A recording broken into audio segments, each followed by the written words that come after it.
Hey, One Hope, this is Pastor Mike checking in with you. Just hope that you're all staying safe and that you're still recovering and helping others recover from the storm. I wanted to give you an update. I'm sitting here at the edge of the park.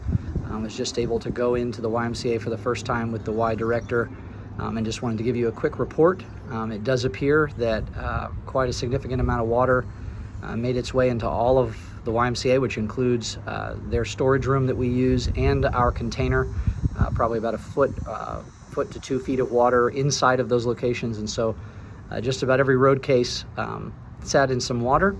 Now the impact on each road case, the contents of those things varies, and so some things made it out, sat high enough to be okay.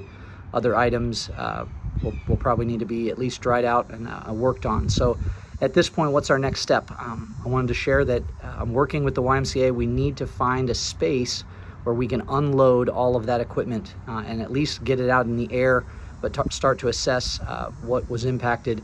And so working with the YMCA, there's a potential that could be at the YMCA in the gym. At this point, that's not a possibility. There are reclamation crews working and have been working pretty steadily at that building, but that facility, from what I'm hearing, will not be opened to the public anytime soon. And so quite a bit of smell of water. The other thing is that there's a lot of mud that is caked just about every space, including the container. River mud kind of made its way in there. And so, yeah, just taking it all in, wanted to report that to you. And so how can you help? I've heard from a lot of you that you want to help. 3 things. 1, I want to encourage you to continue to pray. Prayer, again, we want to be our first response, not our last resort. And so you can pray continuously. If you're anxious, you can pray continuously. If you're confident, or if you're somewhere in the in-between of that, that's okay.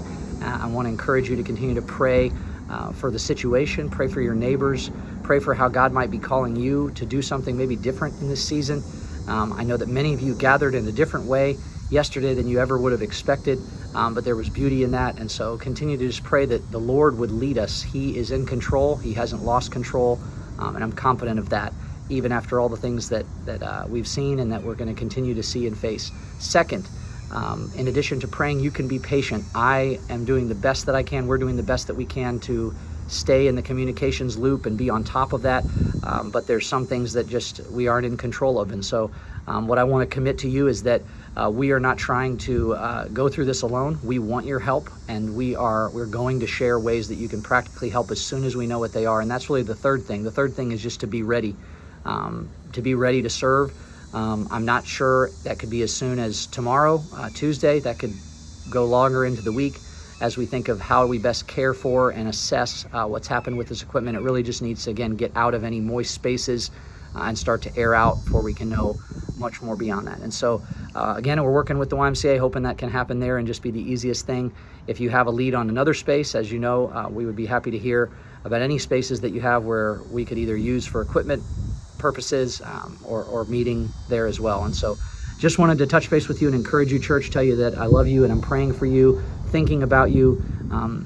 I just want to encourage you to keep being the church and be reminded that the church is not a building, it's not portable equipment, it's the people, it's you, it's me. And so let's continue to be the light in this challenging time. And I'll update you as soon as I can soon. Thanks.